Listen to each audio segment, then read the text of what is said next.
We include in our prayers the following intentions.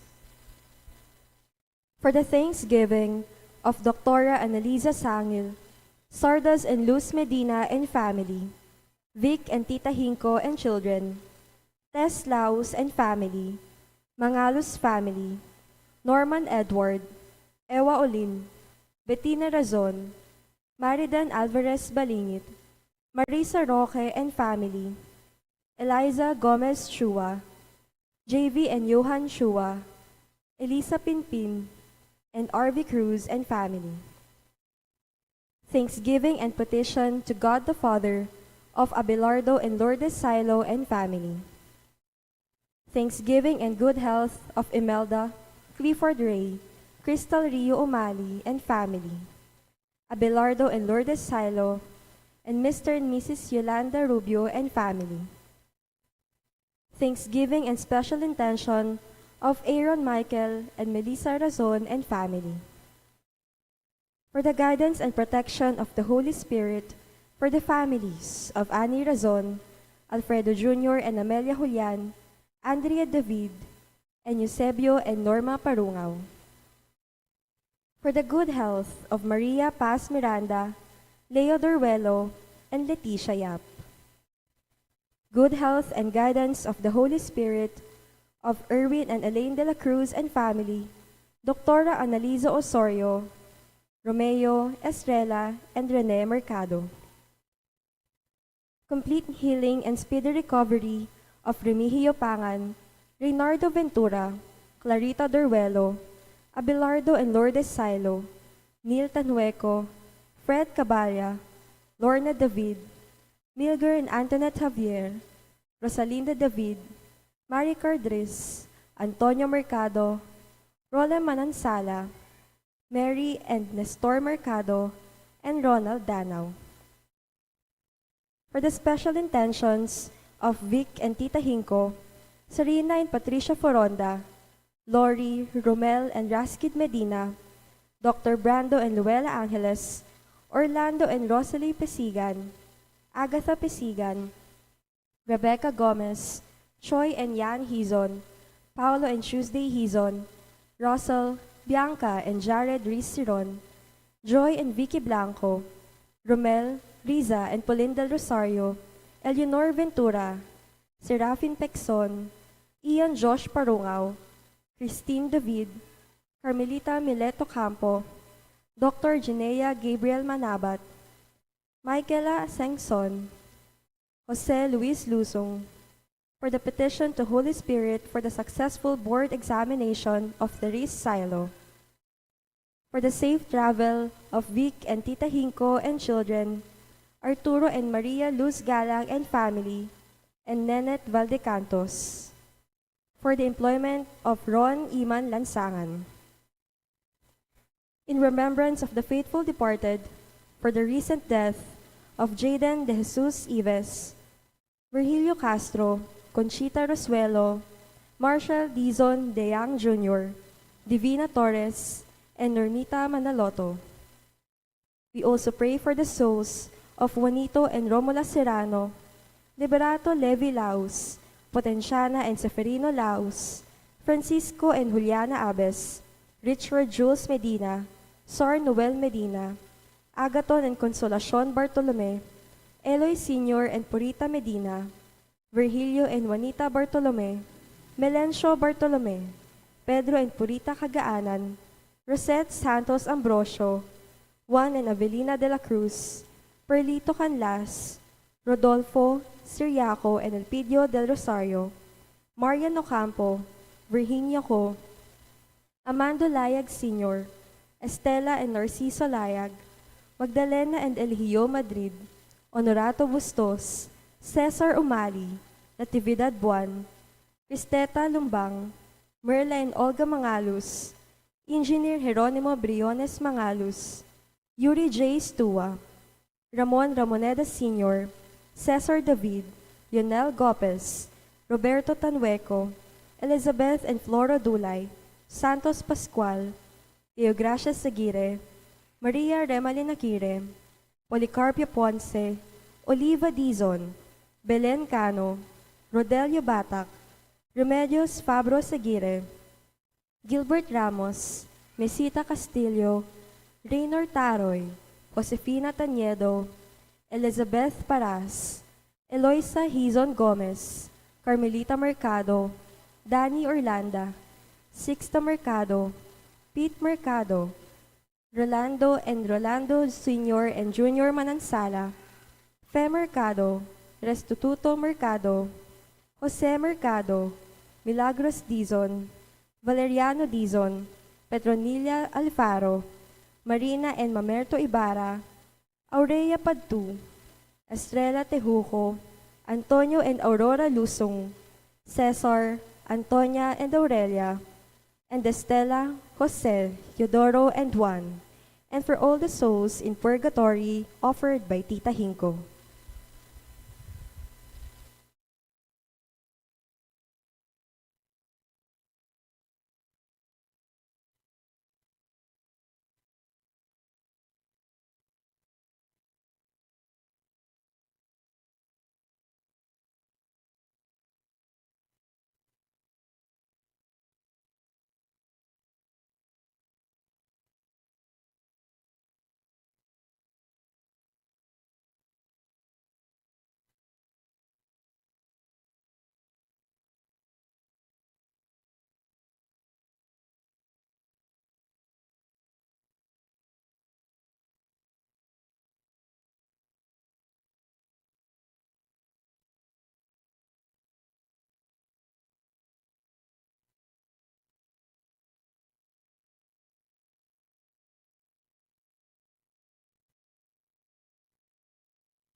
Come back to me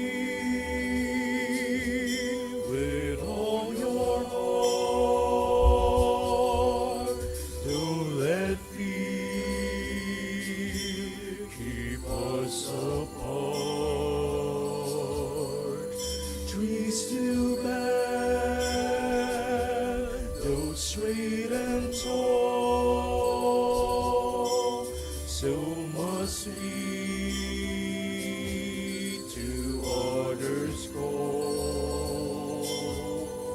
Long have I waited for your coming home to me, and living deeply on you lie. The wilderness will lead you to your heart, where I will speak integrity and justice with tenderness you shall know. Long have I waited for your coming home to me, and living deeply on you lie.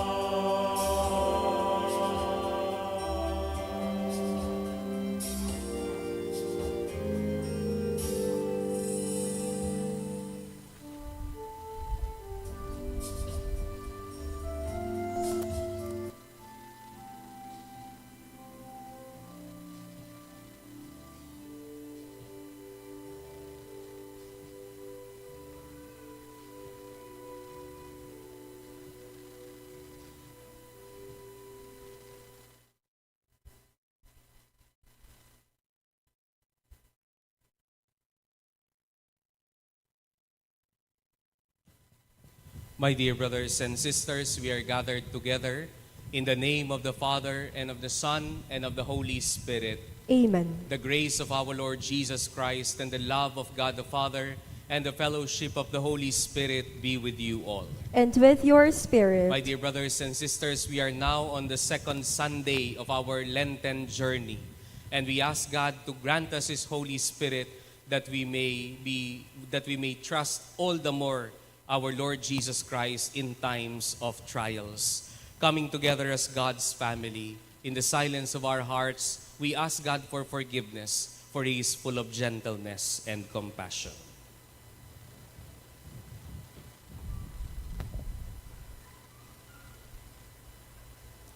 Lord Jesus, you came to gather the nations into the peace of God's kingdom. Lord, have mercy. Lord, have mercy. You come in word and in sacrament to strengthen us in holiness. Christ, have mercy. Christ, have mercy. You will come in glory with salvation for your people.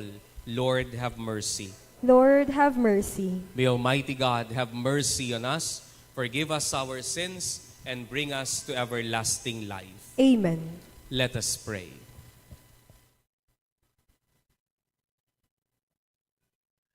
O God, who have commanded us to listen to your beloved Son, be pleased, we pray, to nourish us inwardly by your word, that with spiritual sight made pure, we may rejoice to behold your glory.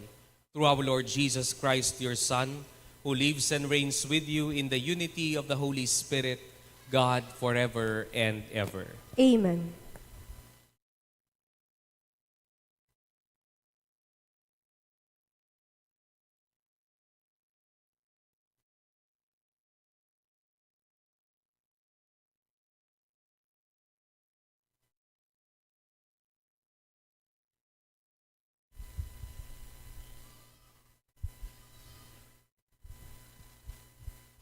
A reading from the book of Genesis. The Lord said to Abram, "Go forth from the land of your kinsfolk and from your father's house to a land that I will show you.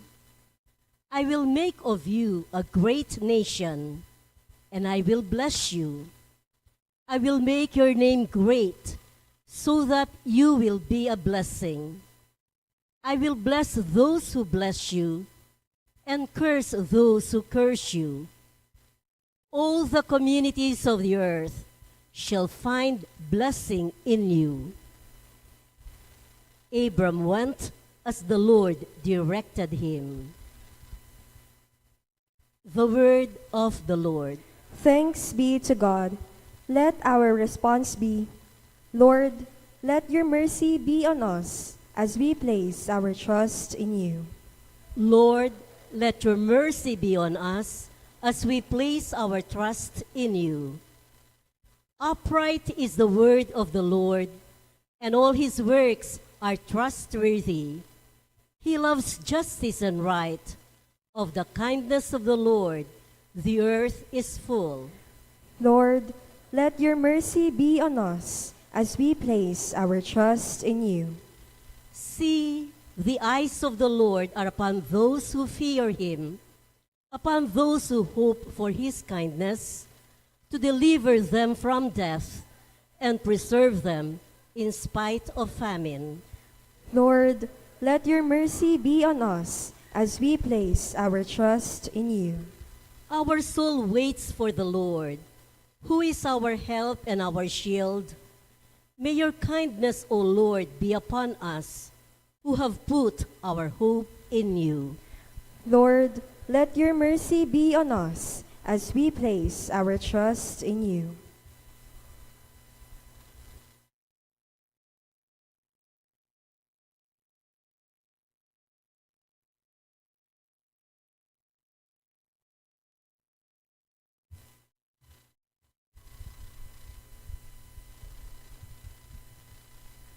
A reading from the second letter of St. Paul to Timothy. Beloved, bear your share of hardship for the gospel with the strength that comes from God. He saved us and called us to a holy life, not according to our works, but according to his own design, and the grace bestowed on us in Christ Jesus before time began, but now made manifest through the appearance of our Savior Christ Jesus, who destroyed death and brought life and immortality to light through the gospel. The word of the Lord.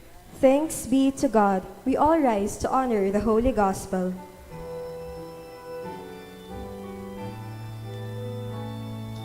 Glory to you, Word of God, Lord Jesus Christ. Glory to you, Word of God, Lord Jesus Christ. From the shining cloud, the Father's voice is heard.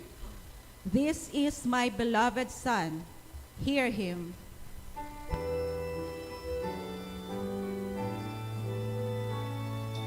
Glory to you, Word of God, Lord Jesus Christ. Glory to you, Word of God, Lord Jesus Christ. The Lord be with you. And with your spirit, A reading from the Holy Gospel according to Matthew. glory to you, O Lord.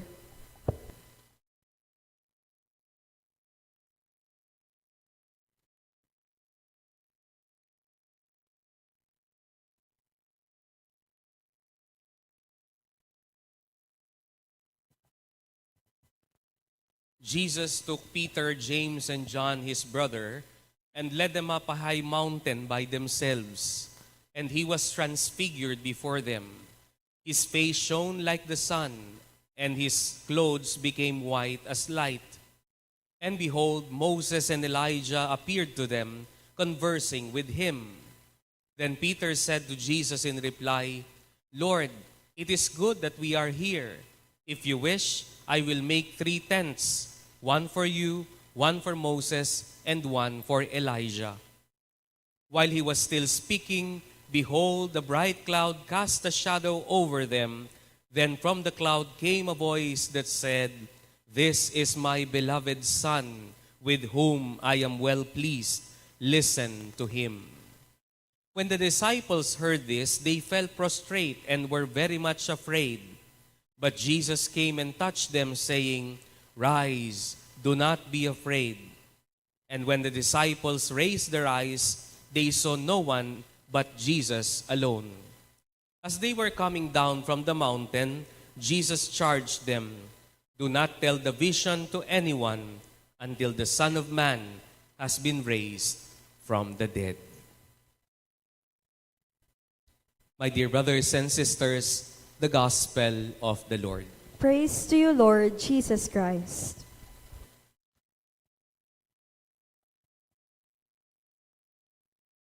Good morning po sa inyong lahat.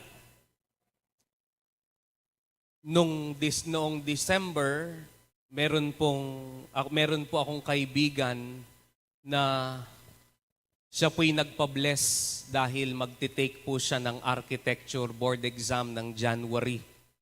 At dahil po itong tao na ito ay malapit sa mga pari, noong pong December na yon, he took the opportunity before Christmas or before the simbang gabi para umikot sa lahat ng paring kanyang kilala at magpa-bless. Dahil January, siya po'y magtitake ng architecture board exam. Nagpa-bless po siya. Ang dami niyang kilalang pare. Kaya umikot siya sa buong Pampanga para lang magpa-bless. Nagpa-bless po siya sa akin ng alas 6 ng gabi. Dumating na po siya yata 6:30. At sabi ko sa kanya, saan ka galing yan? Umaga pa lang, lumilibot na siya ng buong Pampanga. Saan ka galing yan? Galing ako ng Candaba, Father. Yung blessing ko ba, hindi pareho ng blessing niya? Sabi ko, basta bless mo na lang ako, Father. Binless ko po siya. Pagkatapos po ng January, siya po'y pumasa. Ano po? Pumasa. At nagkita po kami itong buwan na, in the last month, February. At sabi niya sa akin ay, Father, magkukumpisal ako. Bakit? Kasi alam ko nagpa-bless ako sa inyo mga pari. Pero nung ako'y nag-exam, nagsuot ako ng pulang brief. Ano pa? Uso pala yan, ano pa? Hindi kasi alam ng board exam. Hindi ako nag-board exam eh. Meron tradisyon sa mga nagbo-board exam na ikaw ay dapat magsuot ng pulang underwear. Ano? Sabi ko sa kanya, binatukan ko. Ginalingan ko pa man din ang pray over ko sa'yo. Tapos ilalagak mo yung tiwala mo sa pulang brief. Ano pa? Sa pulang brief. Bakit ko po sinasabi ito? Marami mga panahon, mga kapatid, marami mga matatanda ang sinasabi, maniwala ka sa amin, matanda na kami. Wala namang mawawala kung ikaw ay maniniwala. Yun nga ang problema sa inyo matanda eh. Matanda na kayo, hindi nyo pa alam ang ginagawa nyo. Ano pa? Sabi nila, walang mawawala. Meron. Ano ang mawawala? Ang mawawala ay yung buo mong tiwala sa Diyos. Ang dami nating pamahing pinaniniwalaan. Kasi lagi nyo sinasabi sa mga kabataan, wala namang mawawala. Pero sa katotohanan, meron. Nagtitiwala tayo sa mga bagay ng mundo. My dear brothers and sisters, the second Sunday of Lent reminds us of the gospel reading. Ang pag-akyat ng Panginoon sa bundok ng Tabor, kasama ang kanyang mga alagad. Bakit umakyat siya sa bundok ng Tabor?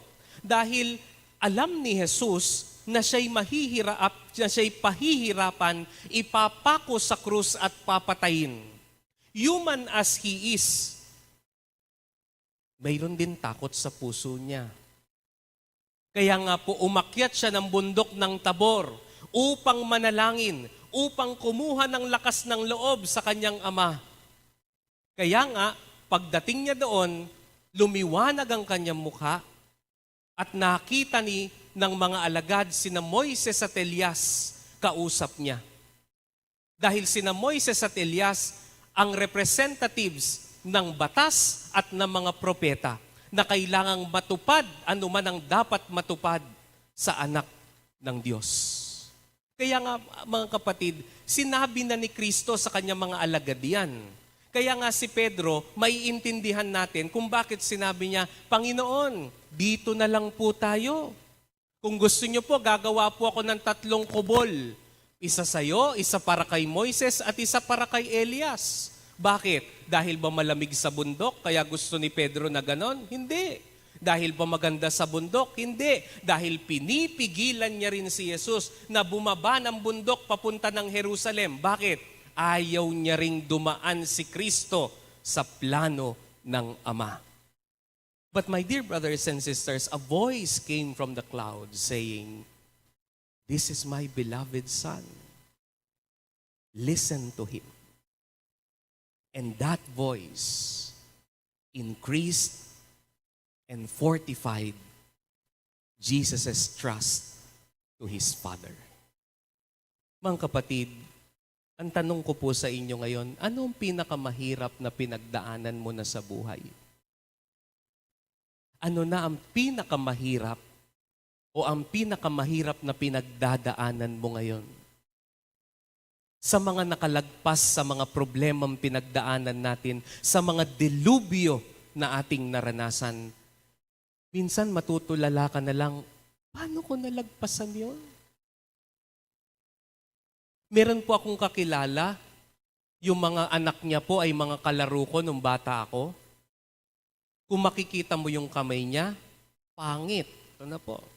Puno ng peklat, maitim. Bakit?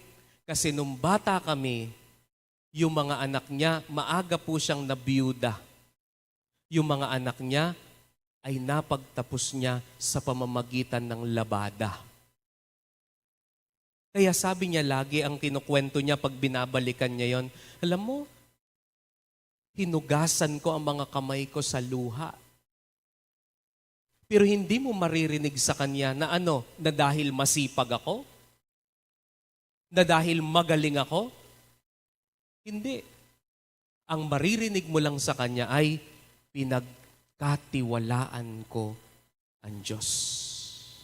Ang mga anak niya po ngayon tapos na ng pag-aaral. Hindi niya rin maintindihan kung bakit. Mga kapatid, marami po tayong mga bagay na pinagdadaanan sa buhay. Pero tatandaan niyo po ito. A faith that is not tested by trials is not a strong faith. Ang tunay na pananampalataya ay tunay at matatag kapag ito ay nasubok ng kahirapan. Naalala ko po, meron po akong isang parokyano noon sa dati kong parokya. Araw-araw po siya nagsisimba. Tapos pag linggo, yung first mass, siya yung sinisimbahan niya, maaga. Kaya ang sabi ko sa kanya, bakit ikaw ay laging nagsisimba? Bakit ang aga-aga mo, araw-araw ikaw ay nagsisimba? Ang sagot niya sa akin, among naman, kaya pawaribi, nga pong ginoy ni. Hindi ko pa ba ibibigay sa Diyos tong pagpapasalamat na ito? Yung business namin, Father, laging binibless ng Panginoon. Yung business namin, Father, laging may pera. Wala akong problema sa mga anak ko. Wala akong problema sa asawa ko. Wala akong problema sa pamilya. Payapa ang buhay ko. Tinanong ko siya, paano pag bumagsak ang business mo? Magsisimba ka pa ba? Paano kung magulo ang pamilya mo? Magsisimba ka pa ba? Paano kung hindi payapa ang buhay mo? Will you still go to Mass? She was silent and went away sad. Maraming mga panahon ang dali-daling lapitan ng Diyos kapag maganda nangyayari sa atin. Ang dali-daling magpasalamat sa Diyos kapag marami tayong mga magagandang nangyayari. Pero ang tunay na pananampalataya is you continue to show up despite the trials of life. That you continue to show up despite the crosses that you have. That you continue to praise God despite the problems that you have. And that is a pure faith. Kaya nga po ang Kwaresma, hindi lang po ito tungkol sa kasalanan natin. Ang Kwaresma hindi lang tungkol sa penitensya. Ang Kwaresma katulad ng unang pagbasa, ikalawang pagbasa, at ang responsorial psalm natin, ang Kwaresma ay pagpapanibago. It is a renewal of our faith in God despite the trials that we are going through. Kaya nga mga kapatid, marami po sa atin umaalis ng pananampalataya. Bakit? Kasi marami tayong pinagdadaanan. Naalala ko nga po yung kaibigan kong isa, pangatlong beses na po niyang kumuha ng LET, ng Licensure Examination for Teachers. Yung pangatlo, hindi pa niya nakuha. Ang sabi niya sa akin, Father, sinubukan ko na nga yung panty, pula. Ano po? At sa pangatlo, Father, nagbaka sakali talaga ako. Doon sa pangatlong take ko na bumagsak ako, hindi lang panty ang pula, pati ang bra ko pula na. Ano? Pero hindi niya pa rin nakuha. Pero sabi niya sa akin, susubok ako ng pang-apat, pinagtitiwalaan ko ang Diyos. Madaling magpasalamat kapag tayo ay pumasa. Madaling magpasalamat kapag may biyaya. Pero puro ang pananampalataya kapag marunong magpasalamat kahit hindi ibinigay. Bilang panghuli po, alam niyo po, pwede nating sukatin kung papaano tayo, gaano nakatatag ang pananampalataya natin.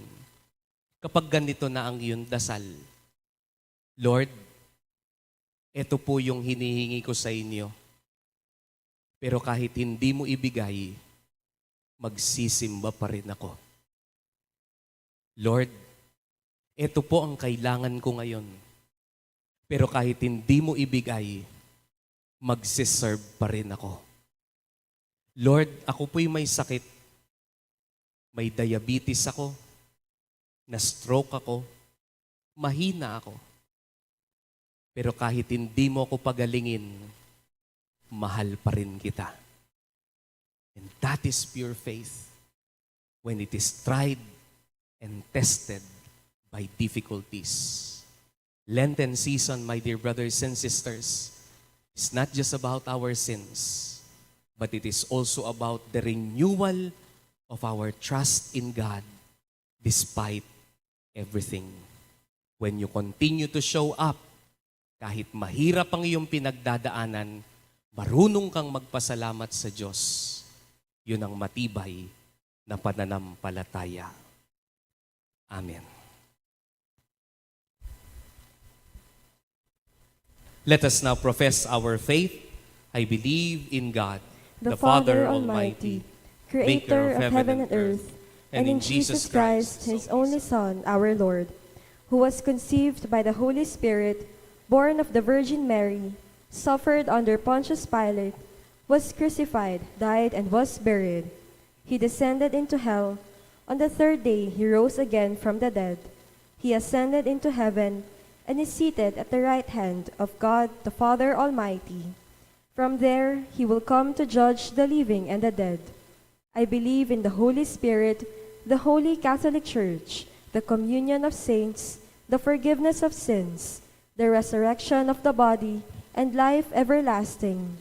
Amen. We bring to the Father our petitions and our prayers, mindful of our need for His grace, for the outpouring of the Holy Spirit, that we may always cling to the Lord despite the trials, the problems, and the disappointments of life. For every petition, we pray, Father, hear your beloved children. Father, hear your beloved children. For the Church, may Pope Leo, bishops, priests, deacons, and the lay faithful become a manifestation of your love on earth in their prayer and faithful witnessing. We pray. Father, hear your beloved children. For all who serve in the government, may your love be manifest in their dedication and policies they make and implement. We pray. Father, hear your beloved children. For our youth, help them strive to become who you want them to be, the hope of our family and of our country. We pray. Father, hear your beloved children. For the catechumens, may they be firm in the resolve to renounce sin so as to be reborn at the font of life and salvation on Easter. We pray. Father, hear your beloved children. For us gathered today, who are undergoing great difficulties, may we find purpose through the love and life of people around us. We pray. Father, hear your beloved children. For our departed loved ones, may they behold the beauty of the transfigured Lord in heaven for all eternity. We pray. Father, hear your beloved children. May we take seriously our stewardship of creation, and through the environment, especially through garbage segregation, its prompt collection, and the appropriate location of garbage sites far from public and residential areas. We pray. Father, hear your beloved children. Let us pray for the urgent concerns of our community and our personal intentions. We pray. Father, hear your beloved children.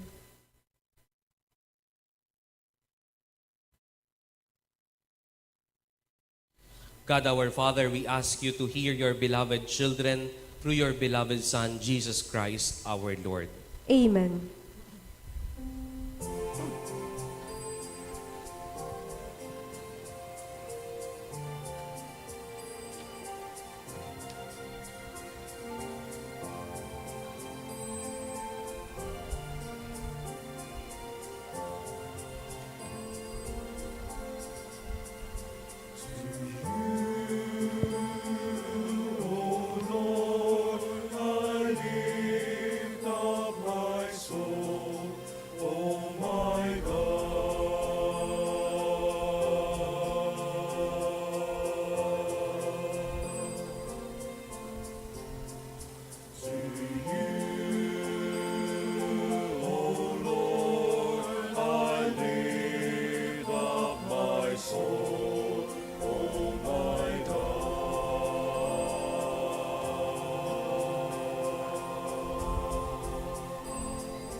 We all rise for the incensing.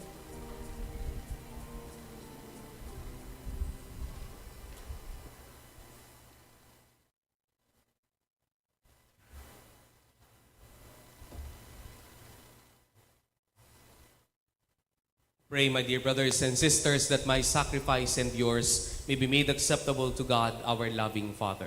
May the Lord accept the sacrifice at your hands for the praise and glory of his name, for our good and the good of all his holy church. May this sacrifice, O Lord, we pray, cleanse us of our faults and sanctify your faithful in body and mind for the celebration of the Paschal festivities through Christ our Lord. Amen. The Lord be with you. And with your spirit, Lift up your hearts. we lift them up to the Let Lord. us give thanks to the Lord our God. It is right and just. It is truly right and just, our duty and our salvation, always and everywhere to give you thanks, Lord, Holy Father, Almighty and eternal God, through Jesus Christ, your Son.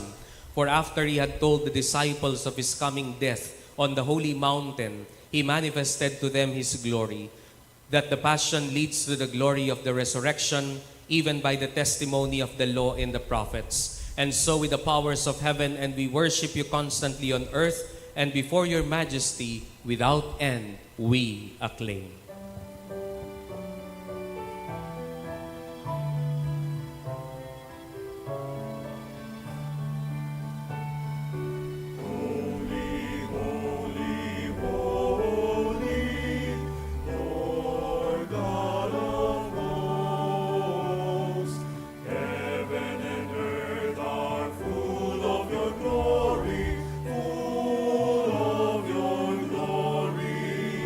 Hosanna.